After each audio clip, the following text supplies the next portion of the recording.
Segundo año de bachillerato.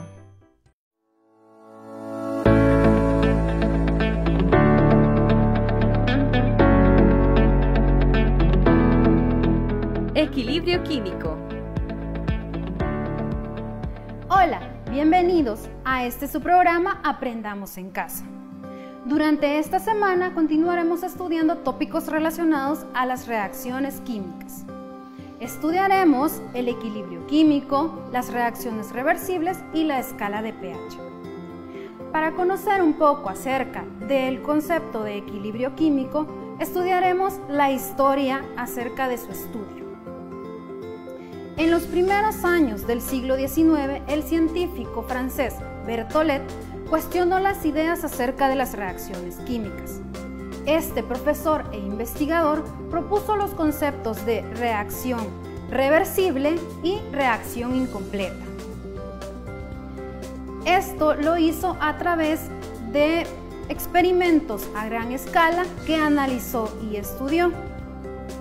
Luego de aproximadamente 50 años de la publicación de las ideas de Berthollet, dos científicos noruegos continuaron estudiando el problema para dar explicación a cómo una reacción reversible alcanza el equilibrio químico.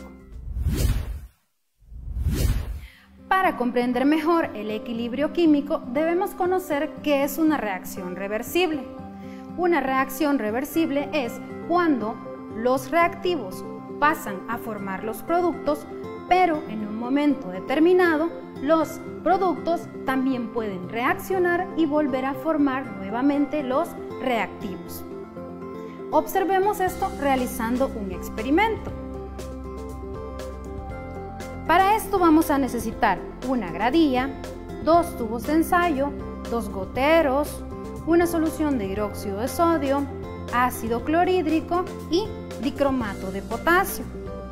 Hay dos tubos con dicromato de potasio. Uno servirá como testigo y en el otro vamos a realizar la reacción. Muy bien, lo primero que haremos es agregar al tubo de ensayo una cantidad de hidróxido de sodio y observamos lo que sucede. Si comparamos con el testigo, vemos que la disolución ha cambiado de color. Ahora, para continuar el experimento, agregaremos al mismo tubo de ensayo ácido clorhídrico y observamos lo que sucede. ¿Qué es lo que ha pasado? La disolución ha recuperado su color, es decir, que la sustancia volvió a ser la misma. Pero, ¿cómo explicamos esto? Veamos la explicación a continuación. En el experimento, lo que sucedió es que el ion dicromato de color anaranjado reaccionó con la base que agregamos, ya que incorporamos iones hidróxido a la disolución. Al reaccionar, formó el ion cromato, que es de color amarillo, pero luego incorporamos ácido clorhídrico, que incrementa la concentración de los iones hidrógeno. De esta forma, el ion cromato formó de nuevo el ion dicromato, que es de color anaranjado.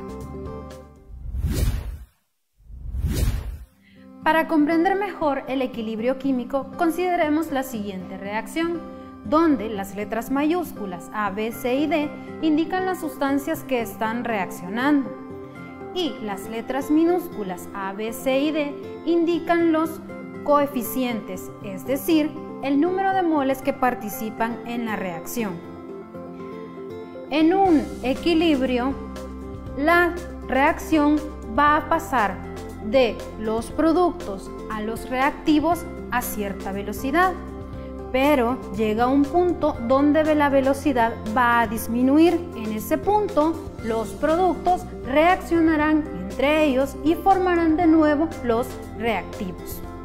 En una reacción donde hay una mayor cantidad de los reactivos, decimos que el equilibrio se encuentra desplazado hacia la izquierda. Pero si en un momento hay una mayor cantidad de los productos, el equilibrio se encuentra desplazado hacia la derecha. Esto también lo podemos expresar con velocidades.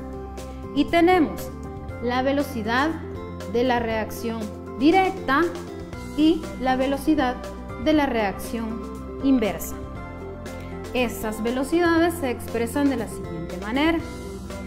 La velocidad de la reacción directa es igual a una constante de la reacción directa multiplicada por las concentraciones de los reactivos elevadas a sus respectivos coeficientes. De la misma manera expresamos la velocidad de la reacción inversa, que es igual a una constante de la reacción inversa multiplicada por las concentraciones de los productos elevados a sus respectivos coeficientes. Cuando el equilibrio alcanza la estabilidad, se está dando tanto la reacción directa como la reacción inversa, y las velocidades de reacción son iguales. Por lo tanto, podemos decir que la velocidad de la reacción directa es igual a la velocidad de la reacción inversa. Y entonces podemos igualar ambos factores y decimos que la constante de la reacción directa es igual a la multiplicación de las concentraciones de los productos elevados a sus coeficientes respectivos.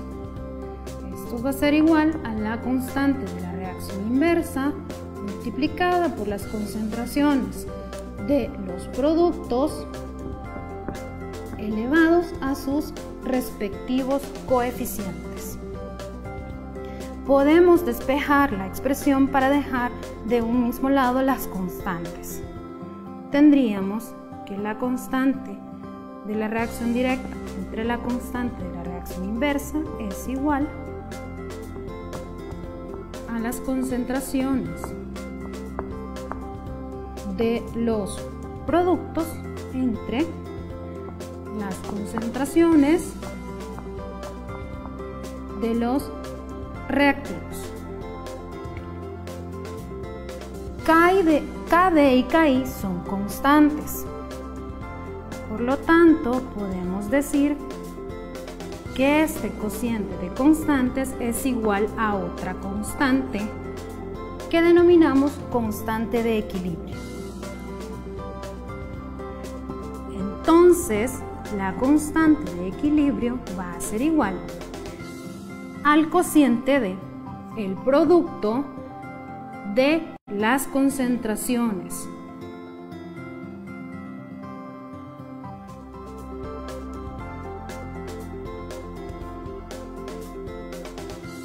entre la concentración de los reactivos elevadas a sus respectivos coeficientes.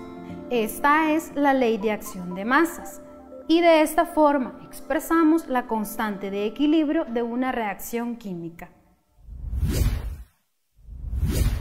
Existen muchos científicos que han estudiado el equilibrio químico. Entre ellos se encuentra Henri Louis Le Chatelier, quien propuso un principio que nos dice hacia dónde se va a desplazar en el equilibrio cuando en un sistema hay un cambio. Este cambio puede ser en la concentración, la presión o la temperatura. Estudiamos la presión. Debemos tomar en cuenta que la presión solo va a afectar a un sistema donde reaccionen gases. Para esto consideremos la reacción entre el nitrógeno y el hidrógeno, donde forman amoníaco. Consideremos también que en la reacción están participando 4 moles, 3 más 1, 4 moles de reactivos. Y en los productos solamente tenemos 2 moles. ¿Qué sucede si incrementamos la presión?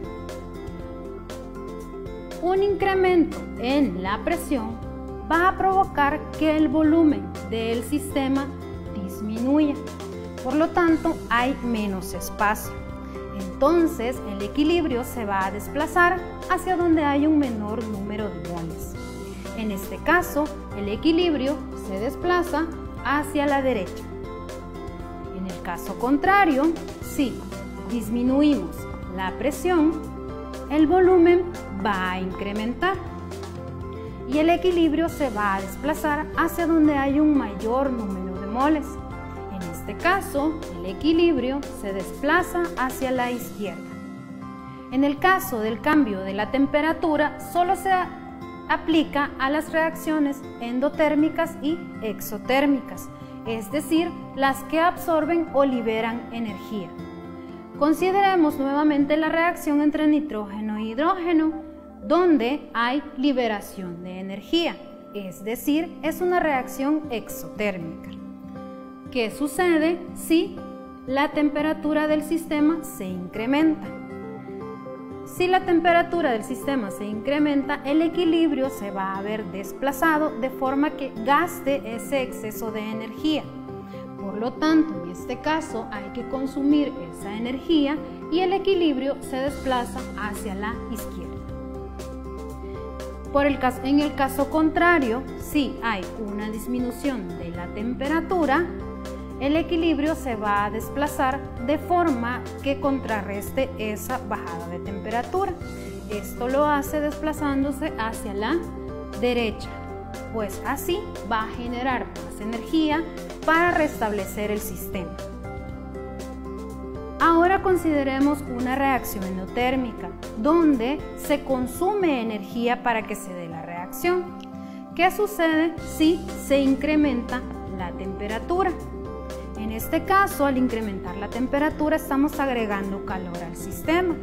Por lo tanto, hay que gastarlo. Y la reacción se va a desplazar hacia la derecha. Si es el caso contrario y bajamos la temperatura, la reacción se va a desplazar hacia la izquierda para producir energía y restablecer el equilibrio del sistema. Ahora, cuando hay un cambio en la concentración, el equilibrio se va a desplazar hacia el lado donde gaste ese incremento en la concentración. De nuevo, consideremos la reacción donde se está formando amoníaco. Si incrementamos, por ejemplo, la concentración de nitrógeno y de hidrógeno, hay un incremento en la concentración de estas sustancias, el equilibrio se va a desplazar hacia el lado donde gaste ese incremento en las sustancias. En este caso, el equilibrio se va a desplazar hacia la derecha. Si en el caso contrario lo que hacemos es disminuir la concentración, por ejemplo, si en este caso disminuimos la concentración de amoníaco, el equilibrio se va a desplazar hacia el lado donde produzca más cantidad de amoníaco. En este caso, la reacción se va a desplazar hacia la derecha para compensar esa disminución en la concentración de amoníaco. La presencia de los ácidos y las bases en nuestra vida diaria es abundante. Por ejemplo, hay ácidos suaves que manejamos a diario, como el ácido acético, que es el vinagre, o el ácido acetil salicílico, que es la aspirina. El ácido ascórbico, que es la vitamina C, el ácido carbónico, que se encuentra presente en bebidas carbonatadas, y el ácido cítrico, que está en las frutas cítricas. En cuanto a las bases, el bicarbonato de sodio es empleado para hornear, como desodorante y en diversos remedios contra la acidez estomacal. Otras bases de uso común son el carbonato de sodio como detergente, el hipoclorito de sodio, que es la lejía para desinfectar, la leche de magnesia, que se utiliza para la acidez estomacal. La determinación del pH es de gran importancia en diferentes industrias. pues su valor es un indicador de la calidad de las sustancias analizadas y determina si son adecuadas para lo que se quieren emplear. Ahora hablemos sobre la escala de pH. El pH es una medida de la acidez o alcalinidad de las sustancias. Este está dado en una escala de 0 a 14 y nos permite determinar si una sustancia es ácida, básica o neutra. Seguramente recuerdan el sabor ácido del vinagre o el jugo de limón. O puede ser que en algún momento por accidente hayan probado el jabón y ahora saben que tiene un sabor amargo. Esto es porque unas sustancias son ácidas y las otras básicas. Las sustancias ácidas son las que liberan iones hidrógeno, son corrosivas y tienen un sabor agrio, mientras que las sustancias básicas son amargas, son viscosas al tacto y disuelven las grasas. Existen diferentes métodos para determinar el pH. Entre ellos podemos utilizar el papel tornasol, un pHímetro que es un equipo de laboratorio y además hay algunos indicadores naturales, como los que escucharemos a continuación.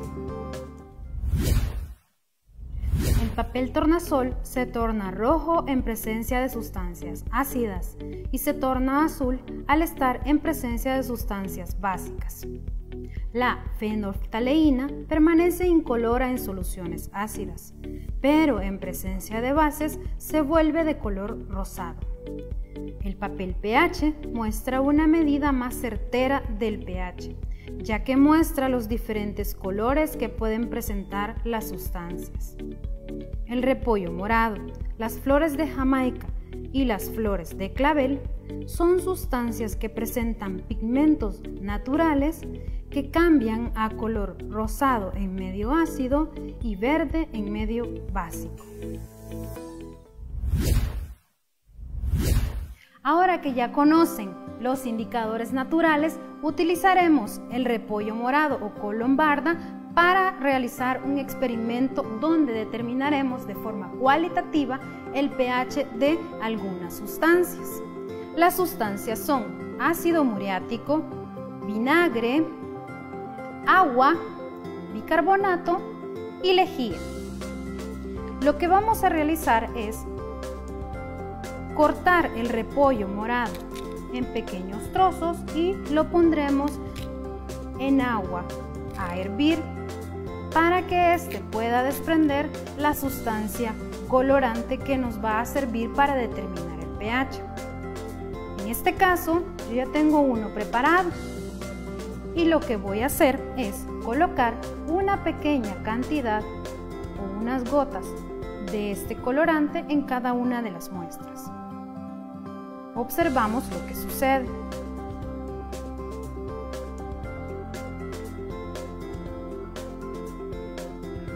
Pueden observar cómo las sustancias van tomando colores determinados y diferentes entre ellas. Esto es debido a que cada una de las sustancias posee un pH diferente. En este caso, he organizado las sustancias de acuerdo a la escala de pH, es decir, estas sustancias tienen pHs ácidos. En este caso, el agua tiene un pH neutro y estas sustancias tienen pHs básicos. Esta es una forma de determinar el pH de forma cualitativa. Podemos compararlo con una escala de pH establecida y determinar el pH aproximado de las sustancias. Ahora vamos a determinar el pH de forma cuantitativa. Para esto necesitamos recordar que la molécula de agua se puede disociar en sus iones. Estos son iones hidrógeno y iones hidróxido.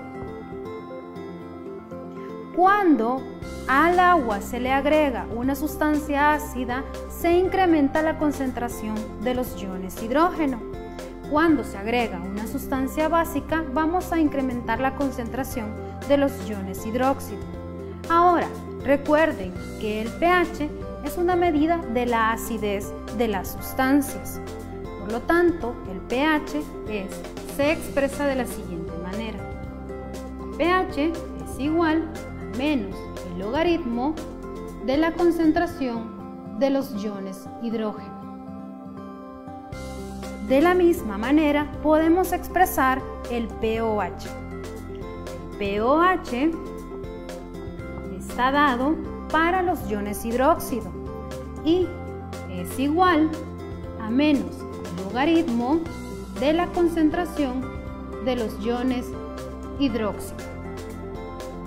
Existe también una ecuación que relaciona al pH y al pOH. Esta es donde el pH más el pOH es igual a 14. Ahora que conocemos estas ecuaciones, podemos resolver un ejercicio.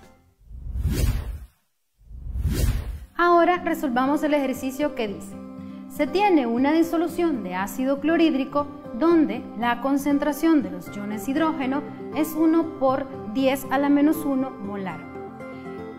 Nos pide calcular el pH y el pOH de la disolución. Recuerden que el pH es igual a menos el logaritmo de la concentración de los iones hidrógeno. Esto lo resolvemos utilizando la calculadora. Entonces, el pH es igual a menos el logaritmo de 1 por 10 a la menos 1 molar. Si ese dato lo metes en tu calculadora, obtendrás que el pH es igual a 1. Para el pOH, recuerden la ecuación: pH más pOH es igual a 14. Por lo tanto, el pOH es igual a 14 menos 1. El pOH de la disolución es igual a 13. Con este dato de pH podemos saber que la disolución es muy ácida, por lo tanto es corrosiva y debemos tener cuidado al manipularla. El estudio del equilibrio químico tiene muchas aplicaciones en la industria, ya que modificando la presión, la temperatura o la concentración, podemos modificar el proceso y volverlo más eficiente. Por otra parte, el pH tiene aplicaciones tanto en la industria como en la vida cotidiana, ya que de esta manera podemos saber si una sustancia es ácida o básica y así tratarla con las precauciones correspondientes.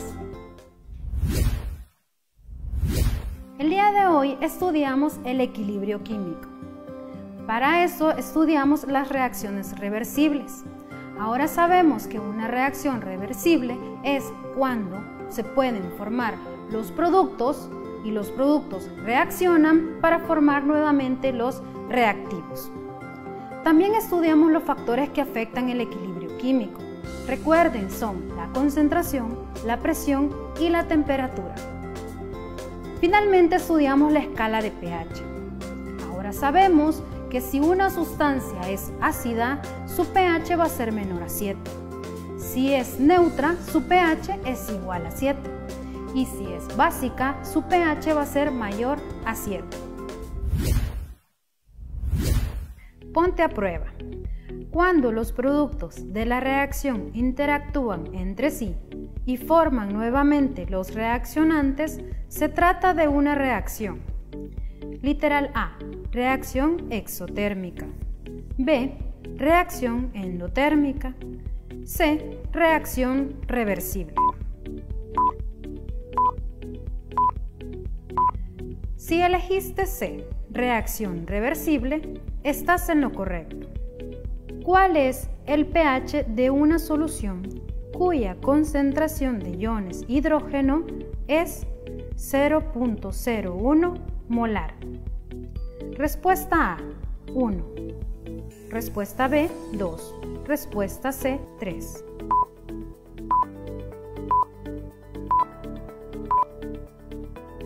Si elegiste la respuesta B, 2, muy bien, estás en lo correcto.